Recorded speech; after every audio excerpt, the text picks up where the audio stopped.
So, how do you actually search for a business to buy? This is a question I get every single week from brand new searchers who have decided that they want to go out and try to find a business to buy, but they're not really sure how to do it, like the actual tactics. So online, there's no shortage of people telling you, hey, go buy a business, and it takes a while for you to figure out if this is even the right path for you.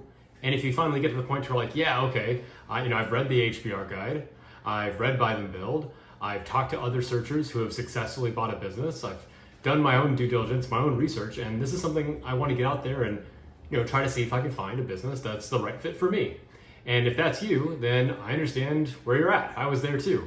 And so the whole point of this video is to help give you a few tactics to help start you off on the right foot so you don't end up spinning your wheels for 3 or 6 months just trying to figure out, what exactly am I doing here and how to build out some deal flow. So first and foremost, make sure you have a few prerequisites. Make sure you've gone through the basics of, reading the Harvard Business Review guide on buying a small business. Make sure you've kind of narrowed in like what your buy box is. Figured out like, am I searching in a regional area or am I searching nationwide? And my personal opinion, try picking a region first. Try to narrow it down a little bit. What industry you're going to look at? What's the size of your deal?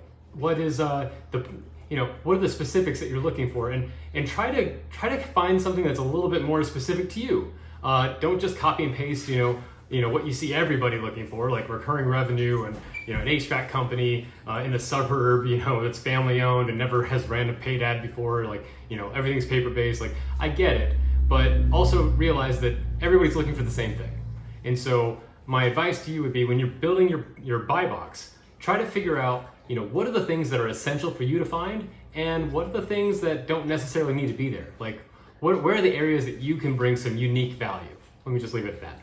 And so the very first thing you want to do when you're actually deciding, hey, I'm going to actually go search, you have to understand that there are 2 primary ways to go out and look for businesses.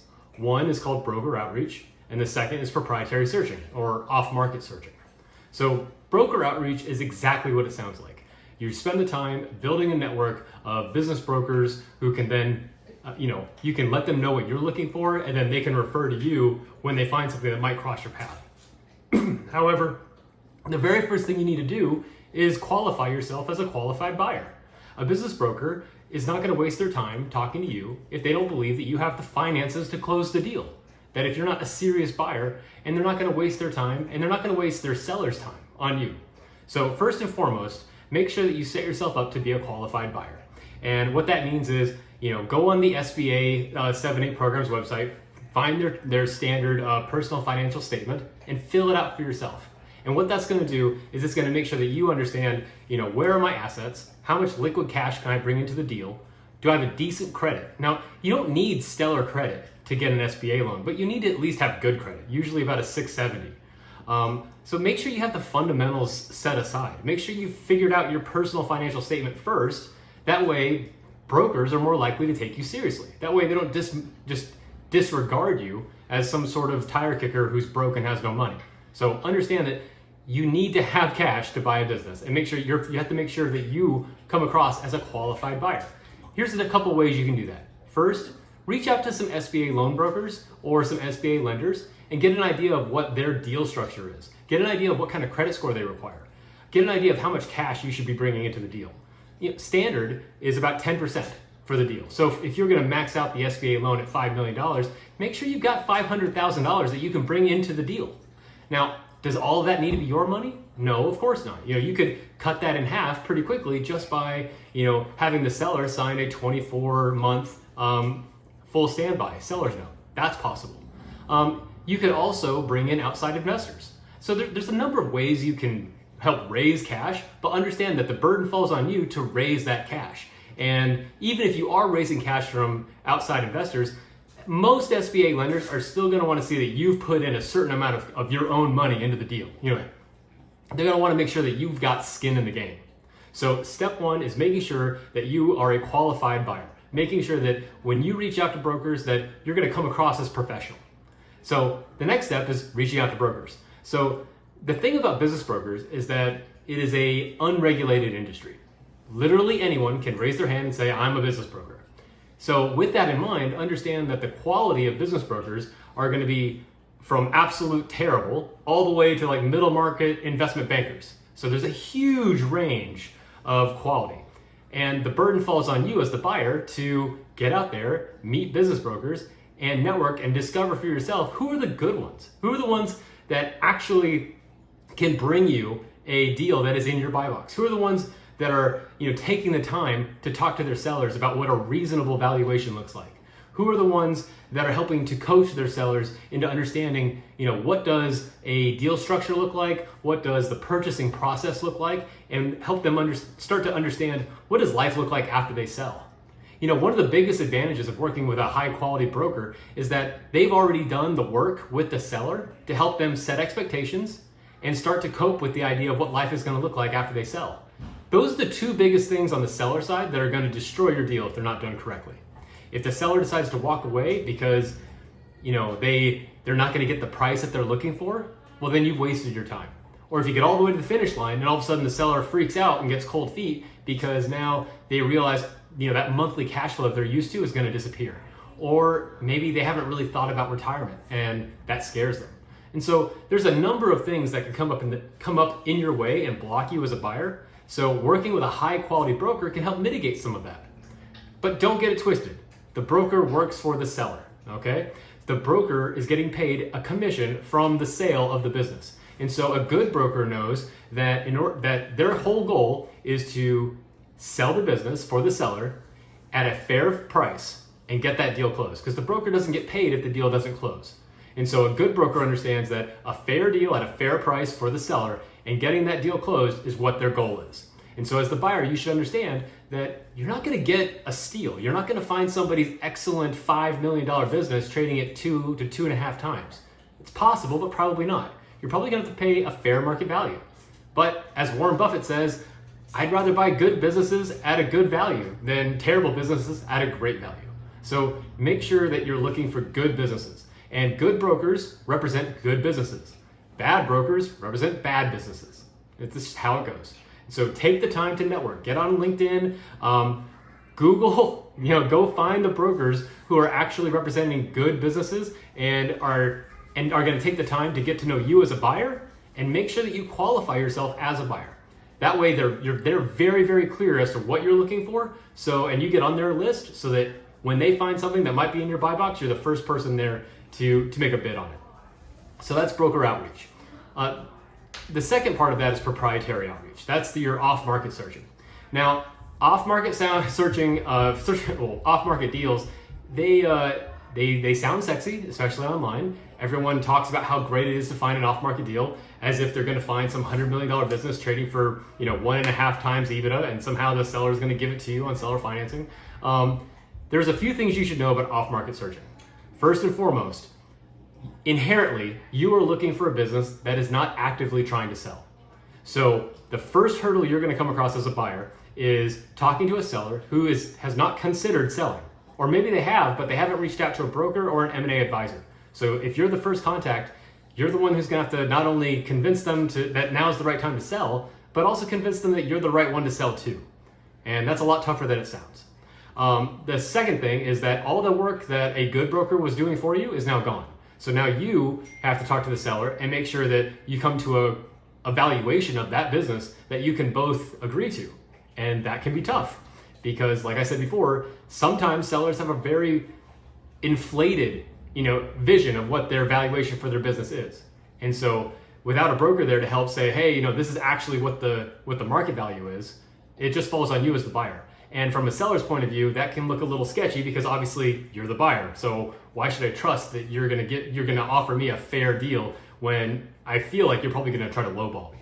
So that's the other piece.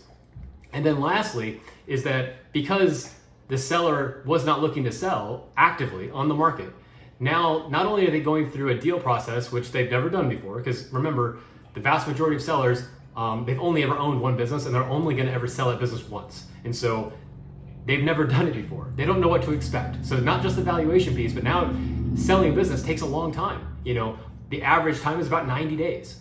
And so being able to walk them through this process, which is going to be tough and grueling and requires a lot of diligence and a lot of work on their part, not just to provide you with the documentation you need to make sure that you're evaluating the business properly, but to keep the business running and to answer questions for you, and then possibly move into that retirement phase. And again, if the seller hasn't taken the time to really think about what that looks like, that's another duty that falls on you as the buyer. So off-market deals have their own challenges, but there are some advantages. For instance, you could find a business and you could be the only buyer competing. So, if you're not working with a broker and you find a business off-market, then odds are you're the only one talking to the seller at that time. And so that's an advantage as a buyer. Now, how do you actually find them? There's a million ways to actually go out and finding businesses that are not actively on the market. And some of the more common ones are looking at publicly available data. Every single corporation, regardless of its industry, has to register with its own Department of State. And so if you know that you're looking for landscaping businesses in the state of Arkansas, well, then you can go to the Secretary of State, Arkansas's website, usually, and pull a whole register of registered businesses that are registered in the state with a specific NAICS code. And the NAICS code identifies the industry that the business is in. And the beauty of that is that the vast majority of people, when they register their business, they register it in their own name, with their own address, and their own phone number. And so that's one way to find it. But again, that's publicly available data, so everybody's pulling that data. So you're not finding anything special there, unless you're looking for businesses that other people are just not looking for. Another way to do it is pull federal data. So SBA has data on their website. There's PPP loan data available. There's tax data available. There's all kinds of data that you can pull from to try to find it. And you can go all the way to the point of just opening up Google Maps and just Googling a region for different businesses that are in the area. Tedious, but that's searching. Finally, I've seen some searchers where they go like a real estate kind of route where, they use paid ads or online funnels or even signs. And they say, you've seen the "We Buy Ugly Houses" signs, kind of like that, but not so on the nose, because no business owner is going to say, yeah, my business is terrible. Please buy my terrible business. So sometimes people use paid ads to try to get in front of owners, maybe on Facebook. So there's a million ways to try to find these businesses, whether it's door knocking or cold calling or emailing, a million ways to do it. The thing to remember is that it takes a long time. And by definition, these businesses, their data is not publicly available. So you may be able to find a business, but there's no financial data lined up. So, at least when you're working with a broker, you're going to see, a SIM or some sort of data ahead of time saying, hey, this business is doing X amount of money in revenue and X amount of money in profitability. And that could be true. It could not. You have to do your own due diligence, but at least you have that. Whereas if you're searching off market, you're simply looking for business, and then you have to talk to the owner, get to the point where they even show you their financials. And then you have to be like, oh, this wasn't even what I was looking for to begin with. Or, oh, this is a business that I can't finance. Or there's a million things to go with. So all I have to say is it's a lot more difficult. But if you do find something off market, you can really hit a home run. And so it really is a all in or all nothing kind of strategy. And so my advice has always been do both. Spend the time networking with brokers, spend the time reaching out through LinkedIn, spend the time working with professional service providers. Most businesses, especially mom and pops, they work with CPAs, they work with accountants, they work with lawyers, and a lot of times those are like local services that, may not be online or, any more available than they are, but you'd be surprised. A lot of your deal flow could come through networking with different professional service providers, and you let them know what you're looking for, and then they happen to work with a business that fits your criteria, and the owner had mentioned, oh, I'm maybe looking to sell soon. So that could be a connection. So never discount where those leads could come from, because you just never know. So take the time to network, make sure you network out with brokers, spend the time figuring out which ones are worth your time and which ones are just not good at their jobs, and build strong relationships with good brokers. And also remember, good brokers don't waste their time on unqualified buyers. So be a qualified buyer. And while you're doing that, build out a proprietary funnel. Identify what your buy box is. And just for an example, let's pretend I'm buying in Arkansas and I'm only looking at HVAC companies, and I only want to buy, and I'll say I'm looking across the whole state. Well, then I could start by pulling, state data from the Secretary of State. Then I could pull any kind of federal data I could find, either through PPP or anything else that's available. I could look through legal records. I could work with my lawyer to try to pull any kind of legal records for businesses that are in the local area that could be in the NAICS code of the HVAC company that I'm looking for. And then I can start looking on Google Maps and just sifting through all the businesses that happen to be HVAC companies. So there's a lot of ways to go about it, but I would recommend doing both. It's a lot of work, but if you don't do the work, you're not going to find the business. And so those are the two big ways to do it. Finally, I would say, the last thing you need to do, and probably the most important thing, is just start doing it. There's so much about searching for a business that you won't discover until you get out there and actually start talking to sellers.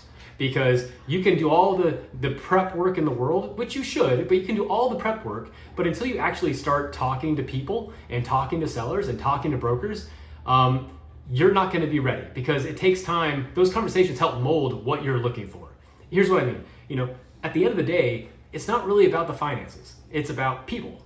People do business with people that they like. And if you don't spend the time learning how to talk to a seller, learning how to ask the right questions, learning how to, talk to them in a way that, shows empathy and understanding for the business that they've spent decades building, while also, you getting, some repetitions in about asking, different types of questions to get different types of, information about that business that you may not get otherwise. That's important. You're not just going to figure that out on the first call. It takes hundreds. When I was searching, I talked to 300 business owners, and I only sent out 10 LOIs. So understand that it takes a lot of phone calls. It takes a lot of emails. And the same thing is true for brokers. You're probably not going to be very good the first time you talk to a couple brokers. You don't know the lingo. You don't know the space. You've never searched before. And so the more you do it, the more you get out there and start talking to people, the more you're going to get a feel for the industry. The more you're going to start understanding, how do brokers actually do their jobs? What does a good broker say? What does a bad broker do? What does a bad broker say?